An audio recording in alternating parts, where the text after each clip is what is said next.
Hello guys and welcome back to the CCNA video series brought to you by ABY Design and Tech.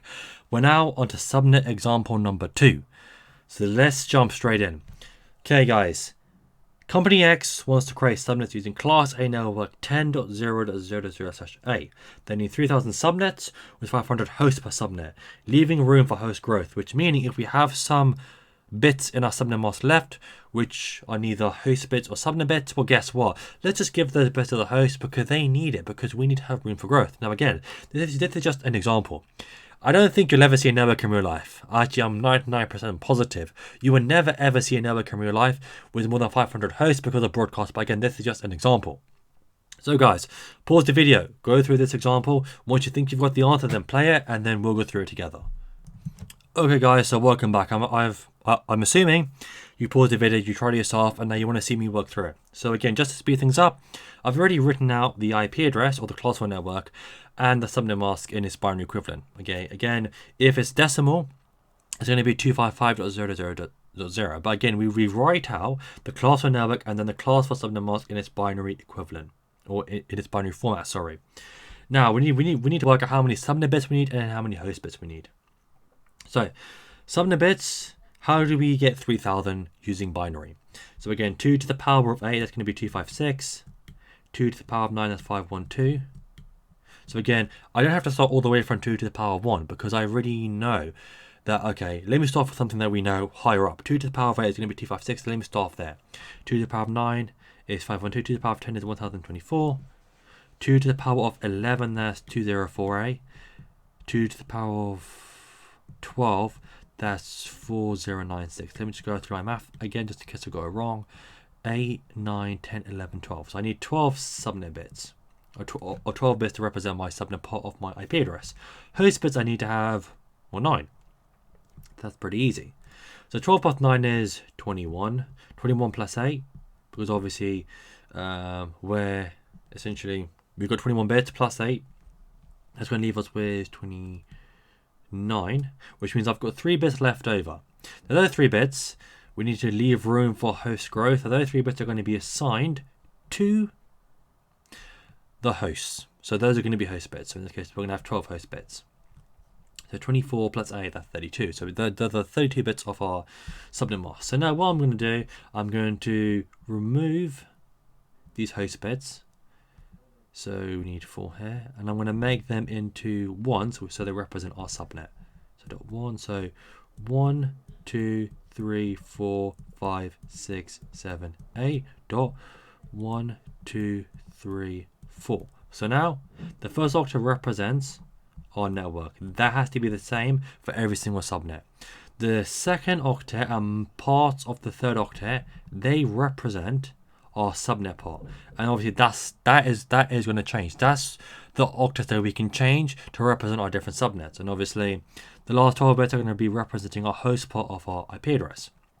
Now the next step is to convert this back into its binary equivalent, into its decimal equivalent. So again, let's convert the IP address back. It's going to just be this, so 10.0.0.0.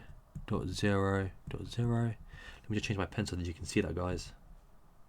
Change the black. Yeah, so 10.0.0.0. Let's convert this again. Let's go 8 bits at a time. So the first 8 bits, that's going to be 255. 8 binary ones always equal to 255. But of 8 binary ones, which is going to be 255. Now we don't have 8 binary ones here. So what do? We whack out our conversion table and we just input this binary number.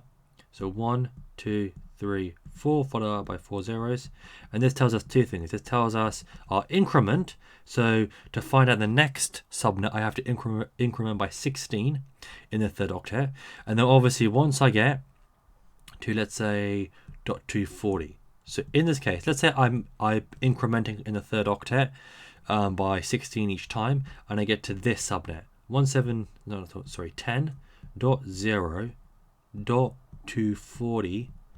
Okay, so that is one of my subnets in my list. When I have to increment by 16, that's in this octet, that's going to give me 256. Now 256 is not a valid subnet mask or IP address value.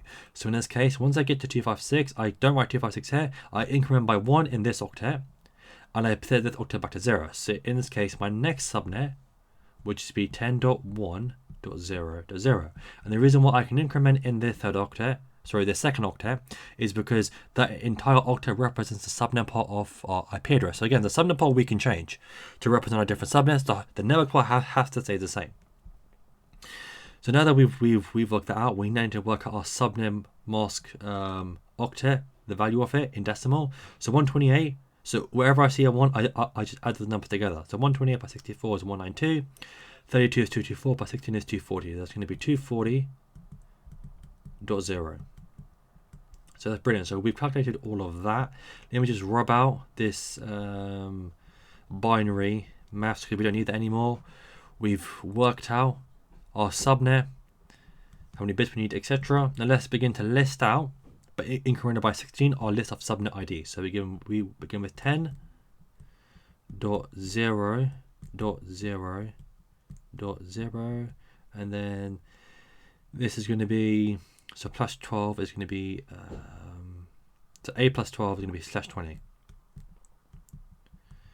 Then we got 10.0.16 because we're incrementing by 16 in the third octet to find our next subnet, .0/20, and then we got 10.0.32.0/20.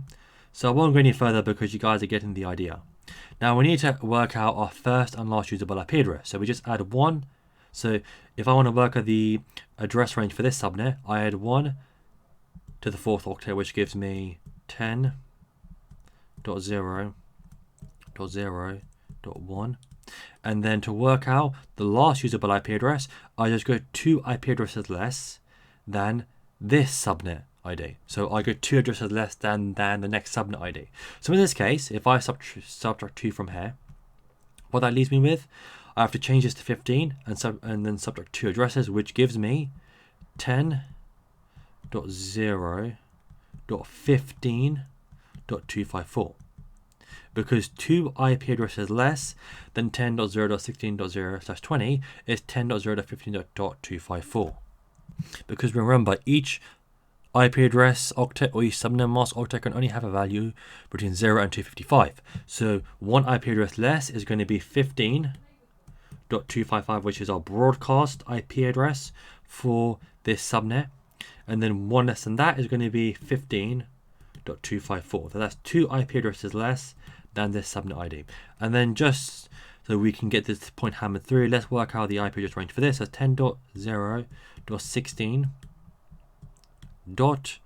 This is going to be 1 through 10.0.31.254, and then you get the whole process. So again, we increment by 16.